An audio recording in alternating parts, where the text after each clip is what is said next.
اور اس کے علاوہ یہ جو لبرٹی کے چوک ہے اس ایریا میں تو جو لوگ ہیں وہ ضرور احتجاج کے لیے لڑکے اور یہ ٹیمز وغیرہ نکلتی ہیں, احتجاج کرتے ہیں پی ٹی آئی کے جو کارکنان ہیں.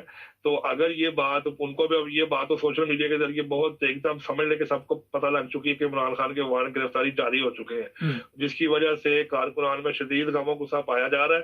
اور ان کی یہی کوشش ہے کہ اگر ہمارے لیڈر کو گرفتار کیا گیا تو ہم پھر خاموش نہیں بیٹھیں گے. تو بہرحال احتجاج تو ہوگا, لیکن ابھی اس حد تک وہ بات چیت نہیں ہوئی.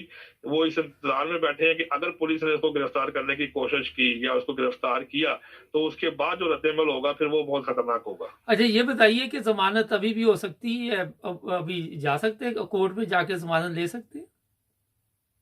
جی بالکل, اگر یہ صبح آپ ہائی کورٹ میں جا کر جو ہے اس یہ 506 اور 500 یہ جو دفعہ لگی ہوئی ہیں 188 اور 189, تو یہ جو ہوتی ہے سرکاری کام میں مداخلت کی دفعات ہوتی ہیں کہ آپ سرکاری کام سے روکتے ہیں یا لوگوں کے اندر اشتعال انگیزی پیدا کرتے ہیں. تو یہ دو جو اس میں بیلز ہیں وہ وہاں جا کے عدالت میں اگر یہ ریٹ دائر کی جائے تو جو وکیل ہیں ان کے بابر اوان صاحب اگر وہ کوشش کریں تو ان کی گرفتاری سے پہلے وہاں پر آپ ضمانت قبل از گرفتاری ہو سکتی ہے. اچھا یہ بتائیے کہ آج بھی کچھ ہے کہ چانس کہ ضمانت آج بھی ہو جائے؟ نہیں جی, اب دیکھیں کورٹ کا تو ٹائم نہیں ہے, نہ کورٹ کا کوئی ایسا وقت ہے. اگر حمزہ شہباز کی وجہ, اگر حمزہ شہباز کے لیے اتوار والے دن ضمانت کا لیٹر بن سکتا ہے تو عمران خان کے لیے بھی ہونا چاہیے.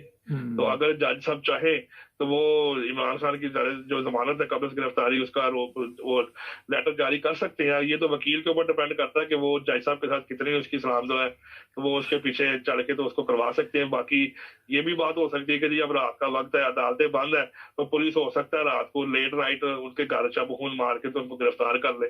جس طرح پہلے رات کے وقت ایک دفعہ انہوں نے کوشش کی تھی بنی گالا میں, تو آگے کارکنوں بیٹھے ہوئے تھے, پوری رات کارکنان ڈنڈے لے کر 3 سے 4 ہزار افراد بنی گالا کے باہر بیٹھے رہے تھے کہ ہمارے لیڈر کو کوئی گرفتار نہ کرے. تو اب بھی سچویشن اسی طرح کی ہے کہ وہاں پر جو لوگ موجود ہیں تو پولیس جو ہے وہ اپنی کوشش میں ہے کہ ہمیں اگر موقع ملتا ہے تو ہم ان کو گرفتار کر لیں تاکہ یہ عدالت میں جانے سے پہلے ہمارے گرفتاری سے بچ سکے. بہت شکریہ سر آپ کا. ناظرین دیکھتی ہیں, بہرحال میرا خیال ہے کہ گرفتاری نہیں ہوگی, اور دوسری بات یہ ہے کہ اتنا ایزی نہیں ہے. چلتے ہیں مہر النساء کی طرف. آج کی انٹرنیشنل خبریں کیا ہیں جی مہر النساء؟ السلام علیکم, آپ دیکھ رہے ہیں 9 بردرز ٹی وی. آج کی تازہ خبروں کے ساتھ میں ہوں مہر النساء. آئیے چلتے ہیں خبروں کی ہیڈ لائنز کی طرف. پورے پاکستان کا دنیا میں تماشا بنا ہوا ہے. افریقی ملک برکینا فاسو میں سال میں دوسری مرتبہ فوجی بغاوت, آئین معطل. کابل کے تعلیمی مرکز میں خودکش حملے کے خلاف ہزارہ خواتین کا احتجاج. انڈیا میں حکومت پاکستان کے سرکاری ٹویٹر اکاؤنٹ تک رسائی مسترد. فلوریڈا میں طوفان ایان سے 23 ہلاکتیں, اربوں ڈالرز کا نقصان. روس کے جوہری حملے کی دھمکی کو سنجیدگی سے لیا ہے امریکہ. جاپان کے لیجنڈری ریسلر انتونیو انوکی 79 برس کی عمر میں چل بسے. آئیے چلتے ہیں خبروں کی تفصیلات کی طرف. پورے پاکستان کا دنیا میں تماشا بنا ہوا ہے, مگر بدقسمتی سے کوئی ایک ادارہ بھی سب کچھ دیکھنے کے بعد بھی بول نہیں رہا اور آنکھیں بند کیے ہوئے ہیں. پاکستان کے ساتھ اور عوام کے ساتھ اس سے بڑا ظلم اور کیا ہوگا. تمام اداروں کو شرم آنی چاہیے. افریقی ملک برکینا فاسو میں ایک فوجی کیپٹن نے ملک کے فوجی حکمران لیفٹیننٹ کرنل پاؤل ہنری دمیبا کی حکومت کو برطرف کر دیا ہے. خبر رساں ادارے رائٹرز کے مطابق رواں پرس شورش زدہ مغربی افریقی ملک میں ہونے والی یہ دوسری بغاوت ہے.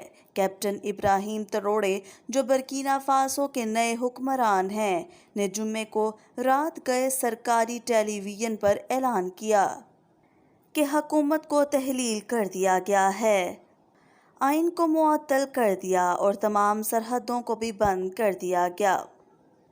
کیپٹن ابراہیم تروڑے نے کہا کہ افسران کے اسی گروپ نے لیفٹیننٹ کرنل پاؤل ہنری دمیبا کو ہٹایا, جس نے جنوری میں ان کو اقتدار میں لانے کی مدد کی تھی. انہوں نے کہا کہ اکثریت پسندوں کے حملوں پر قابو نہ پانے کی وجہ سے افسران نے ان کو اقتدار سے ہٹایا۔ افریقی ملک مالی، چاڈ اور گینی نے 2020 سے فوجی بغاوتیں دکھائیں۔ یہ خدشہ اب پیدا ہو گیا ہے کہ جس خطے نے گزشتہ ایک دہائی میں جمہوریت کو پنپتے دیکھا، اب وہ واپس فوجی آمریت کی جانب جا رہا ہے۔ اس سے قبل ابراہیم تروڑے اینٹی جہادسٹ اسپیشل فورسز کی یونٹ کوبرا کے سربراہ تھے۔ جنوری میں لیفٹیننٹ کرنل پاؤل ہنری دمیبا نے منتخب حکومت کا تختہ الٹ دیا تھا اور کہا تھا کہ حکومت سلامتی اکثریت پسندوں کے حملے روکنے میں ناکام رہی، تاہم ان کی انتظامیہ بھی حملوں کو روکنے میں کامیاب نہیں ہوئی تھی۔ برکینا فاسو اکثریت پسند تنظیموں القاعدہ اور داعش کے تشدد کا مرکز بن گیا ہے۔ تشدد کا آغاز ہمسایہ ملک مالی سے 2012 میں شروع ہوا، جو دیگر مغربی افریقی ممالک تک بھی پھیل گیا۔ ملک کے دیہی علاقوں میں چھاپوں کے دوران ہزاروں افراد ہلاک، جبکہ لاکھوں افراد اپنے علاقے چھوڑنے پر مجبور ہوئے۔ رواں ہفتے ملک کے شمالی حصے میں اکثریت پسندوں نے 11 فوجوں پر اس وقت حملہ کیا جب وہ سویلین گاڑیوں کے قافلوں کے ساتھ جا رہے تھے۔ درجنوں شہری اب بھی لاپتہ ہیں۔ The economic community of West African states نے فوجی بغاوت کے اقدام کی مذمت کی ہے۔ افغانستان کے دارالحکومت کابل کے تعلیمی مرکز میں ہونے والے دھماکے کے خلاف ہزارہ اقلیتی برادری کی خواتین نے مظاہرہ کیا ہے۔ خبر رساں ادارے AFP کے مطابق سنچر کو 50 کے قریب ہزارہ خواتین نے احتجاج میں شرکت کرتے ہوئے ہسپتال کے سامنے بھی نعرے بازی کی، جہاں دھماکے میں زخمی ہونے والوں کا علاج کیا جا رہا ہے۔ کابل پولیس نے کہا ہے کہ جمعے کو کابل کے علاقے دشت برچی کے تعلیمی مرکز میں ہونے والے دھماکے میں کم از کم 20 افراد ہلاک ہوئے ہیں، جبکہ اقوام متحدہ نے ہلاکتوں کی تعداد 35 بتائی ہے۔ ہلاک ہونے والوں میں زیادہ تعداد ہزارہ برادری سے تعلق رکھنے والی خواتین کی تھی۔ مظاہرین میں شریک خواتین نے نعرے بازی کرتے ہوئے ہزارہ قوم کی نسل کشی بند کرنے کا مطالبہ کیا۔ گزشتہ سال اگست میں طالبان نے اقتدار میں آنے کے بعد سے خواتین کے لیے سڑکوں پر نکل کر احتجاج کرنا کسی خطرے سے کم نہیں ہے۔ اس کے باوجود کئی مرتبہ خواتین نے اپنے حقوق کے لیے مظاہرے کیے، جن میں کچھ کو طالبان نے گرفتار بھی کیا۔ خودکش حملہ آور نے ہزارہ شیعہ اکثریتی علاقے دشت برچی میں واقع ایک ہال میں خود کو دھماکہ خیز مواد سے اس وقت اڑایا جب طلبہ یونیورسٹی میں داخلے کے لیے امتحان دے رہے تھے۔ جمعے کو ہونے والے حملے کی ذمہ داری فی الحال کسی گروپ نے نہیں قبول کی، لیکن اس سے قبل افغانستان کے اسکولوں اور مساجد میں ہونے والے دھماکوں کی ذمہ داری دہشت گرد تنظیم داعش قبول کر چکی ہے۔ طالبان نے حکومت میں آنے کے بعد اقلیتوں کو تحفظ فراہم کرنے کی یقین دہانی کروائی تھی۔ دوسری جانب حقوق انسانی کی عالمی تنظیم ایمنسٹی انٹرنیشنل نے کہا ہے کہ جمعے کو ہونے والا حملہ طالبان کی نااہلی اور مکمل ناکامی کو ظاہر کرتا ہے۔ امریکہ کی جنوبی ریاست فلوریڈا میں آنے والے شدید طوفان ایان سے ہلاکتوں کی تعداد 23 ہو گئی ہے، جبکہ نقصان کا ابتدائی تخمینہ $40 ارب کا لگایا ہے۔ خبر رساں ادارے AFP کے مطابق فلوریڈا کے قانون نافذ کرنے والے ادارے نے کہا ہے کہ اکثر ہلاکتیں سیلاب میں ڈوبنے سے واقع ہوئی ہیں، جبکہ دیگر مقامی نیوز ایجنسیوں بشمول ٹی وی چینل CNN نے ہلاکتوں کی تعداد 45 بتائی ہے۔ شدید طوفانی ہواؤں اور سیلاب سے بڑے پیمانے پر ہونے والی تباہی اور کاروبار بند ہونے کے بعد اربوں ڈالر کے نقصان کی توقع کی جا رہی ہے، جبکہ وسیع سطح پر بھی ملکی معیشت متاثر ہونے کا خدشہ ہے۔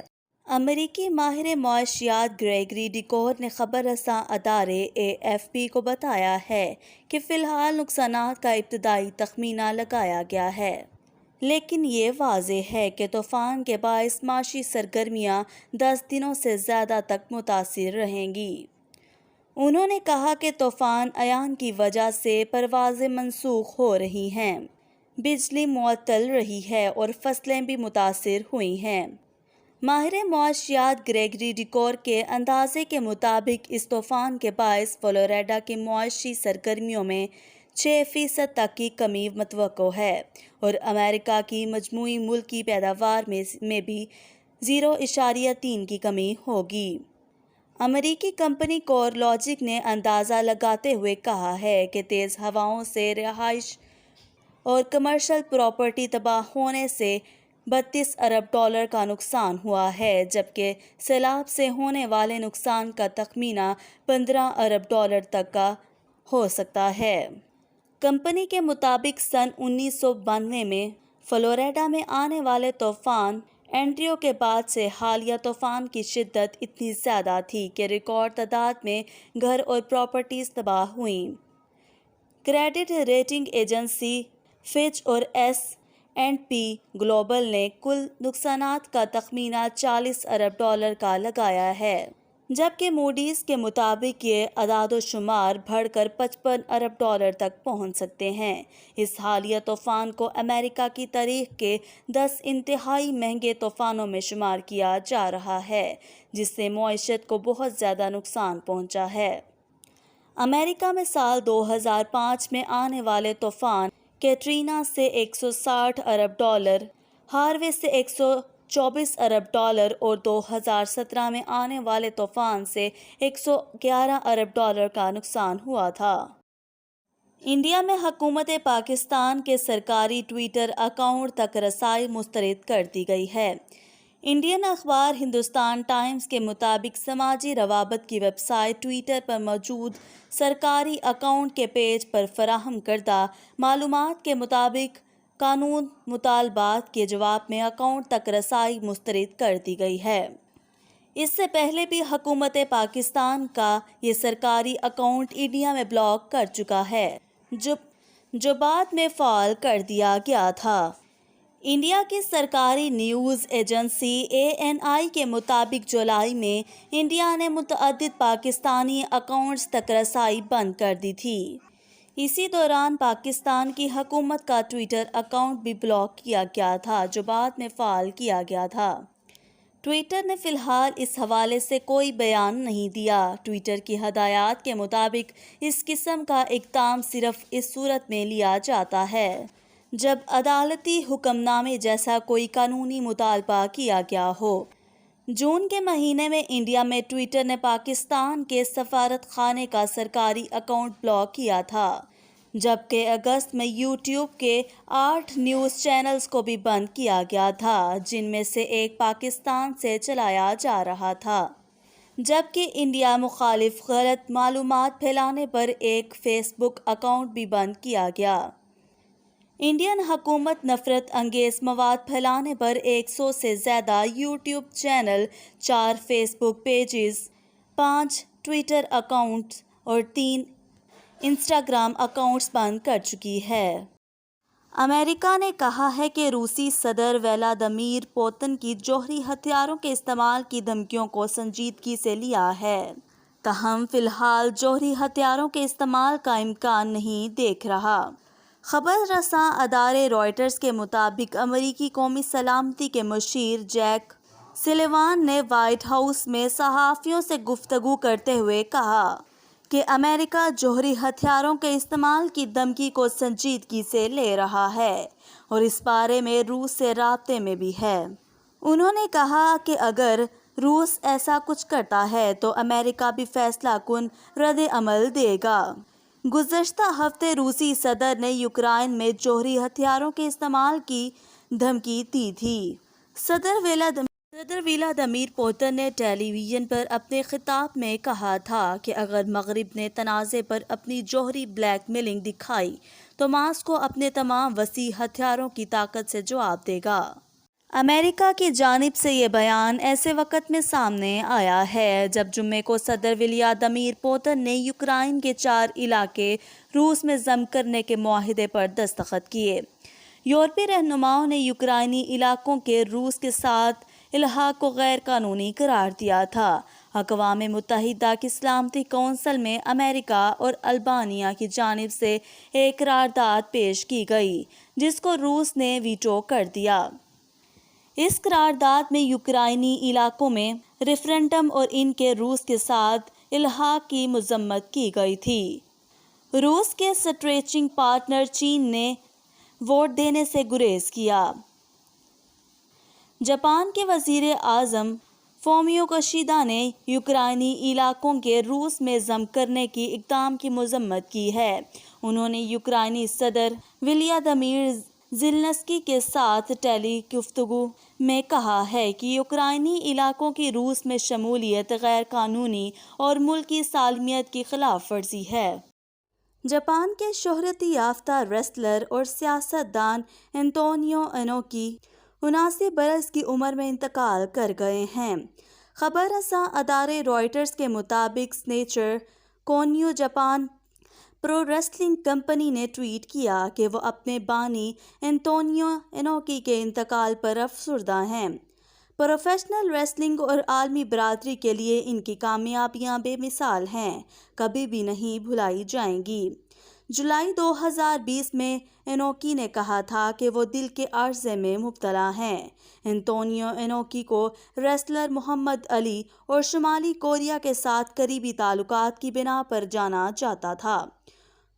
انہوں نے 1976 میں پاکستان کا دورہ کیا تھا اور نیشنل اسٹیڈیم کراچی میں اکرم پہلوان کو شکست دی تھی۔ 1979 میں لاہور کے قذافی اسٹیڈیم میں انتونی انوکی کی اور زبیر جھارا پہلوان کا مقابلہ ہوا تھا۔ وہ جھارا پہلوان سے 5ویں راؤنڈ ہی میں مقابلہ ہار گئے تھے۔ زبیر جھارا کے انتقال کے 24 سال بعد انتونیو انوکی نے 2014 میں زبیر جھارا کے بھتیجے کو اپنی سرپرستی میں لینے کا اعلان کیا تھا۔ 60 کی دہائی میں انتونیو انوکی جاپان کے پرو ریسلنگ کا ایک بڑا نام بن کر سامنے آئے۔ 1976 ہی میں جب انتونیو انوکی نے باکسنگ لیجنڈ محمد علی کے ساتھ ایک مکسڈ مارشل آرٹس کا مقابلہ کیا تو ان کو عالمی سطح پر شہرت ملی اور اس کو صدی کا سب سے بڑا مقابلہ قرار دیا گیا۔ وہ 1998 میں ریسلنگ سے ریٹائرڈ ہو گئے تھے اور 2013 میں ایوان بالا کے رکن منتخب ہوئے۔ انتونیو انوکی کی انتقال کی خبر سنتے ہی سوشل میڈیا پر ان کو خراج عقیدت پیش کیا جا رہا ہے۔ ریسلر اور سیاست دان اتسوشی اونیتا نے ٹویٹ کیا ہے کہ ایک عہد تمام ہوا۔ انہوں نے مزید لکھا کہ شکریہ ایکونی، پرو ریسلنگ کے سپریم فادر۔ آج کے لیے بس اتنا ہی، کل ملیں گے نئی خبروں کے ساتھ، تب تک کے لیے اللہ حافظ۔ پاکستان دنیا کا واحد ملک ہے جہاں کرتوت بدلنے کی بجائے قانون بدل دیتے ہیں۔